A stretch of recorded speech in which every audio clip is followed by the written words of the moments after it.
From our offices here in New York, we look out on the tall, gleaming skyscrapers that are cathedrals of wealth and power. The Olympus, ruled by the gods of finance, the temples of the mighty, the Holy of Holies, whose priests guard the sacred text of salvation containing the secrets of subprime lending and derivatives as mysterious and elusive as the Grail itself.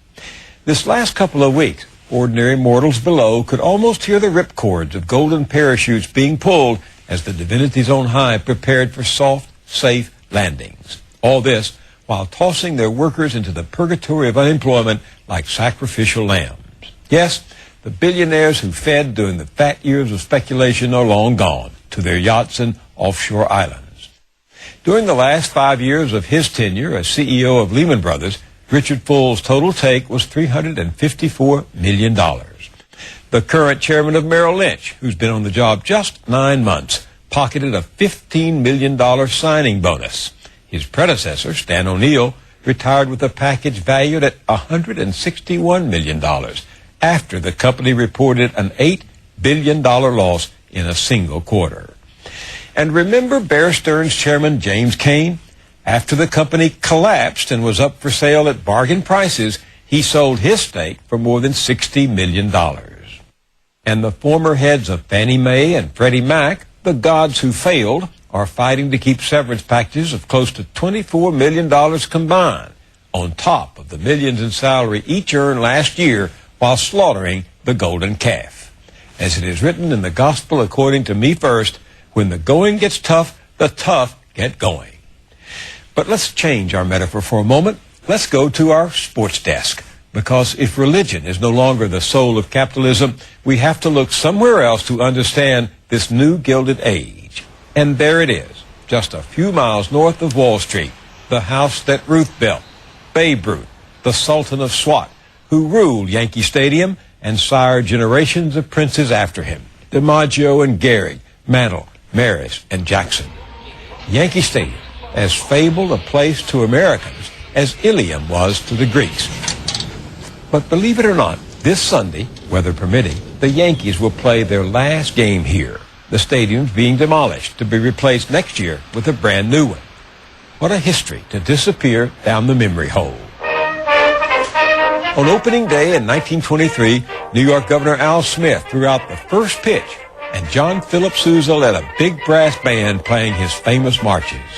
It was the Roaring '20s, when the money flowed like bootleg whiskey, the pride before the fall.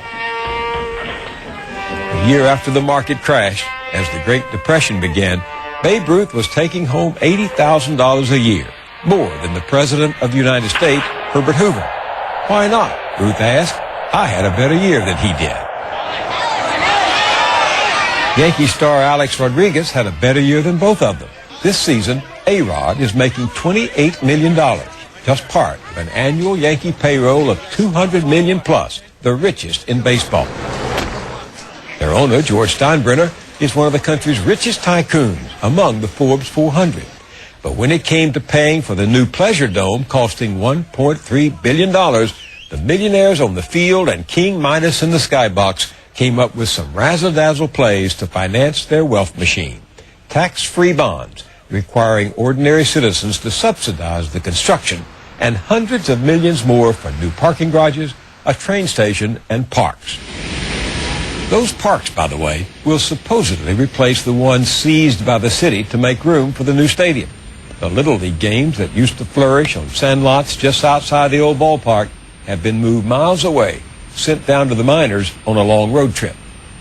That's okay, you may think. There will be plenty of room for the tax-paying public to come root for the home team. Even the Colosseum in ancient Rome had bleachers for the commoners.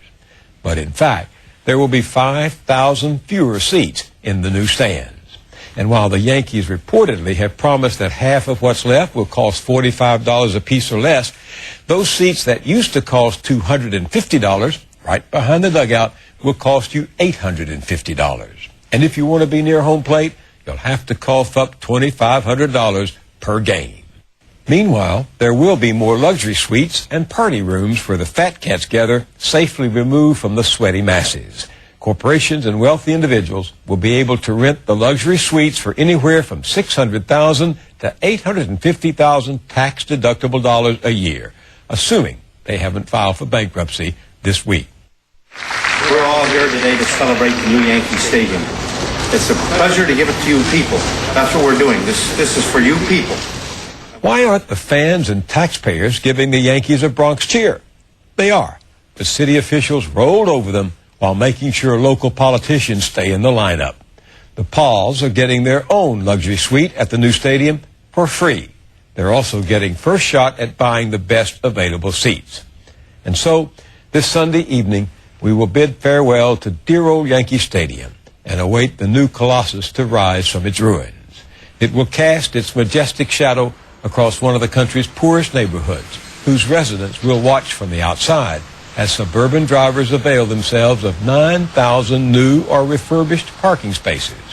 Never mind all the exhaust, even though in this part of town, respiratory disease is already so high, they call it Asthma Alley.